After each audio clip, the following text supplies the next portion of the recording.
I know one of the things that ultra distance running has taught me is that anything's possible if you stick it out and persevere.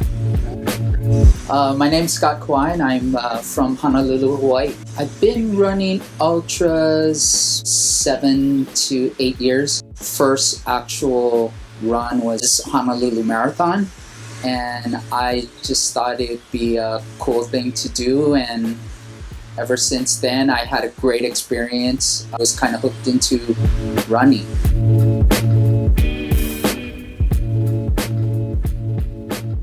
I started looking for something else besides getting a PR in the marathon, and my first ultra was Run to the Sun, which is on Maui. It's 36 miles straight up to the summit, and I decided that would be not hugely crazy distance, and that was my first ultra, and ever since then I've stopped doing marathon running and really focused in on doing the longer distance ultra runs and races.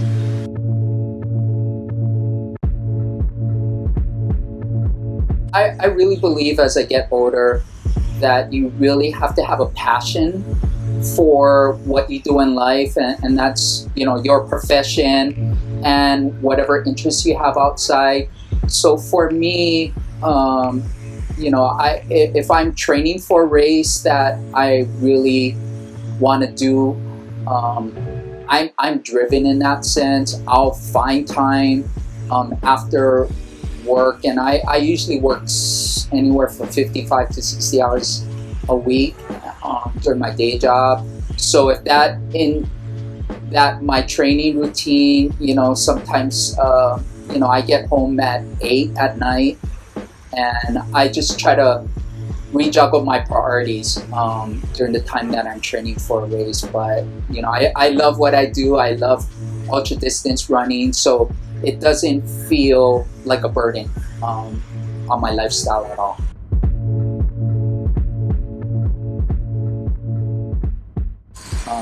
I think have clarity, lower stress level, and just the ability to have a sound sleep at night.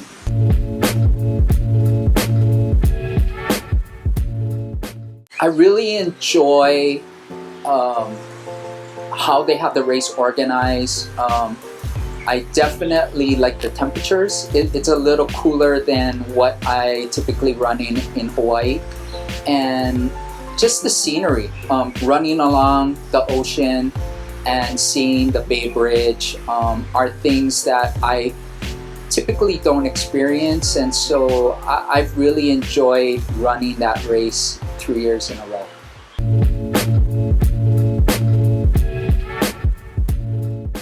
I really use my S-caps pretty regularly.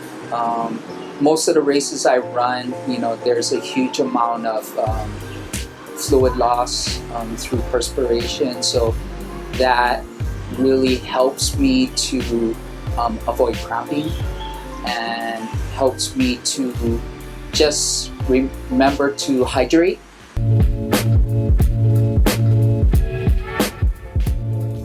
There's such a wealth of knowledge from all the runners, and it's amazing how much advice you'll get from people based on their experience. So I personally been not have to like seek out like a trainer or really supplement that from a book.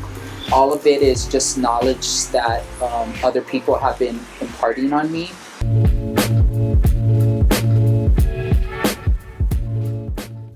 I think what I really focus in on is some of the challenges that I've previously faced in races and in life, and kind of put that in perspective to where I am in the race, whether it be a challenging moment physically for me or you know, just mentally exhausted, and that has seemed to really motivate me in the right way to kind of get through that adversity at the time, and has really worked for me.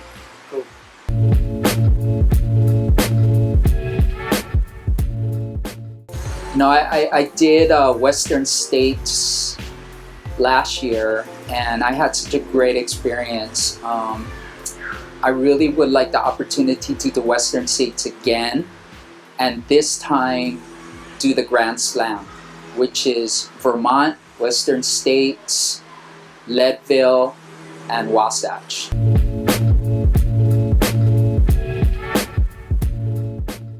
I see if I were to give anyone advice, I would say to really focus in on your training, and the race is actually supposed to be the fun part. You know, it's if you're trained right, when you're on that starting line, everything is supposed to come together that you've trained for, and have fun in the race, have a good experience, because that will just propel you to want to keep on doing it.